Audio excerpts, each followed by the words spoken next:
Hello mga ka-LK, mga B. Maayong adlaw sa inyong tanan din ha. Og naan na pud mi diri sa bukid para manguha aning sikwa. Kay dagko na kaayo mga B.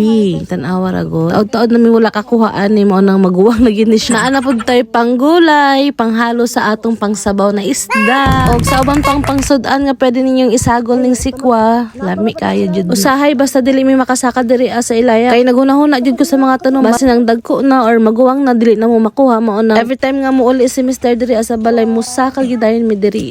Dili man gid ko gasaka diri adlaw-adlaw kay naamang pud koy mga pangbuhat dito sa ubos gud mga trabaho ana. Ati man papuntag mga bigwes nato di ba? Mga mamis. Tan-awa ra gini mga sikwa na among gipanguha mga dagko na buyag. Katong na ngayon sikwa huwat-huwat lang ha kay tagaan ta mo ron. Cha. Guwang na ni isa. Ang isa naguwang na gyud na.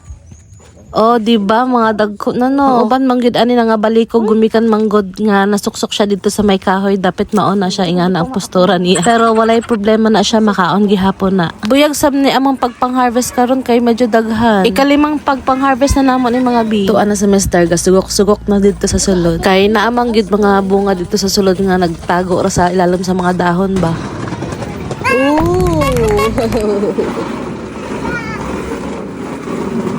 Pagkagwapa kayo sa sikwa mga B. Pag-as pagid kaayo char.